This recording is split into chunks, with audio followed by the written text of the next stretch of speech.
નમસ્કાર મિત્રો, આપ સૌનું સ્વાગત છે। આજે આપણે ખેડૂતો માટે 2026માં ચાલુ મહત્વપૂર્ણ સહાય યોજનાઓ વિશે વિગતવાર માહિતી જાણીશું।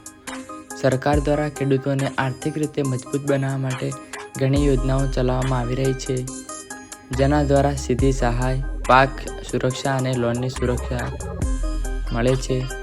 સૌથી પહેલાં વાત કરીએ પ્રધાનમંત્રી કિસાન સન્માન નિધિ યોજના વિશે। આ યોજના હેઠળ ખેડૂતોને દર વર્ષે ₹6,000ની સહાય આપવામાં આવે છે। આ રકમ 3 હપ્તામાં સીધી બેંક ખાતામાં જમા થાય છે। નાના અને મધ્યમ ખેડૂતો માટે આ યોજના ખૂબ જ ઉપયોગી સાબિત થાય છે। બીજી મહત્વપૂર્ણ યોજના છે મુખ્યમંત્રી કિસાન સહાય યોજના। જો કુદરતી આપત્તિ, ઓછો વરસાદ કે વધુ વરસાદને કારણે પાકમાં નુકસાન થાય તો ખેડૂતોને આ યોજના હેઠળ સહાય આપવામાં આવે છે। ખાસ કરીને ગુજરાતના ખેડૂતો માટે આ યોજના બહુ ઉપયોગી છે। ત્રીજી યોજના છે પ્રધાનમંત્રી ફસલ બીમા યોજના। આ યોજના હેઠળ ખેડૂત પાકનો વીમો કરાવી શકે છે, જેથી વરસાદ, કરા, વાવાઝોડું કે અન્ય કુદરતી નુકસાન થાય તો વળતર મળી શકે।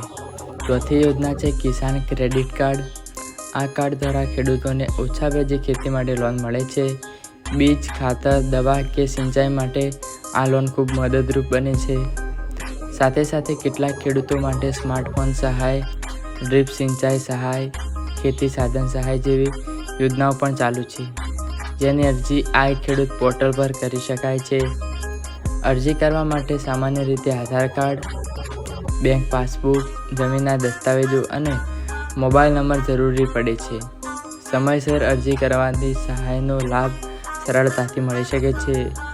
મિત્રો, આવી યોજનાઓનો સાચો લાભ લેવા માટે સરકારની સત્તાવાર વેબસાઇટ અને કૃષિ વિભાગની માહિતી નિયમિત ચેક કરતા રહો। જો વિડીયો ગમ્યો હોય તો લાઈક કરો, શેર કરો અને ચેનલ સબસ્ક્રાઈબ કરવાનું ભૂલશો નહીં। ધન્યવાદ।